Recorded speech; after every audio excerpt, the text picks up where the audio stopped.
महाराष्ट्र झारखंड विधानसभा चुनाव 2024। नरेंद्र मोदी ने क्यों अपनी जिम्मेदारी अमित शाह को दिया? क्या नरेंद्र मोदी सत्ता हस्तांतरण कर रहे हैं? क्या नरेंद्र मोदी अपनी विदाई की तैयारी कर रहे हैं? वरिष्ठ पत्रकार अभय दुबे का मोदी पर बड़ा खुलासा।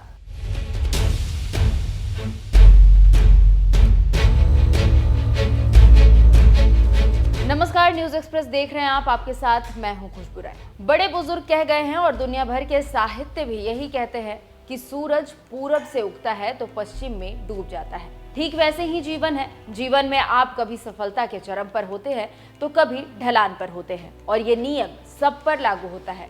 यही नियम नरेंद्र मोदी पर भी लागू होता है। जब देश की राजनीति और देश की जनता के मन मस्तिष्क पर मोदी चढ़ रहे थे तो कई का मानना था कि ये झूठ है, लेकिन भारतीय राजनीति के ध्रुव धारा बने मोदी अपनी सफलता की सीढ़ियां चढ़ते रहे और दुनिया देखती रही। एक समय आया जब मोदी का लोहा दुनिया मानने लगी, लेकिन अब मोदी का सितारा गर्दिश में है और गद्दी के लिए कई दावेदार सामने आ गए हैं, चैलेंज कर रहे हैं।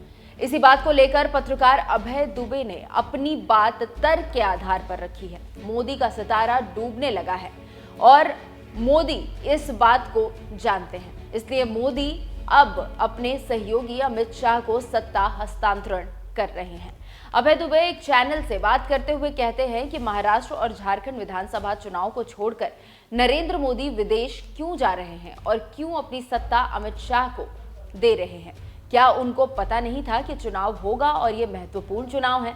लेकिन अब वो खुद जयशंकर की जगह विदेश मंत्री हो गए हैं। जब से वो तीसरी बार सत्ता में आए हैं वो भारत छोड़ विदेश नीति पर काम कर रहे हैं, जबकि बीजेपी को चुनावी मशीन कहा जाता है और अब लग रहा है कि वो संघर्ष कर रहे हैं।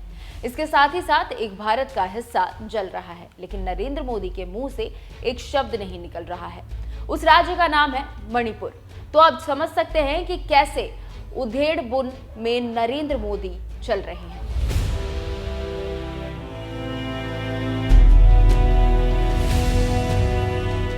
इसके साथ ही साथ अभय दुबे महाराष्ट्र चुनाव पर कहते हैं कि बीजेपी ये तय कर चुकी है कि अगर सरकार बनती है तो मुख्यमंत्री बीजेपी का होगा और एकनाथ शिंदे को बता दिया गया है कि अब आपका खेल खत्म हो गया है।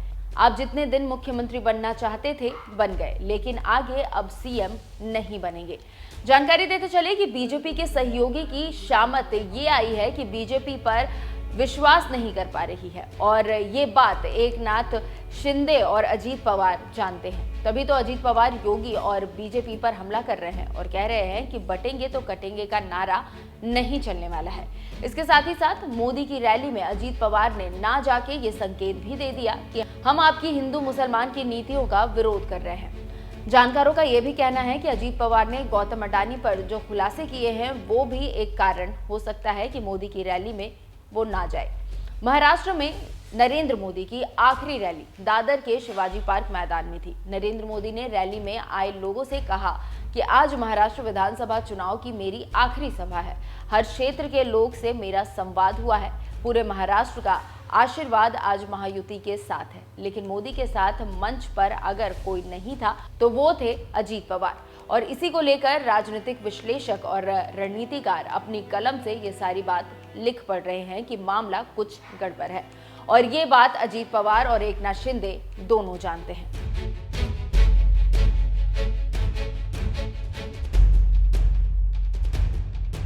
तो आप समझ सकते हैं कि कैसे राजनीतिक विश्लेषक और पत्रकार कह रहे हैं कि नरेंद्र मोदी का चिराग बुझने वाला है और ये बात मोदी भी समझ रहे हैं। ऐसे में नरेंद्र मोदी सत्ता हस्तांतरण के लिए तैयार हो रहे हैं और सत्ता अमित शाह को देने वाले हैं।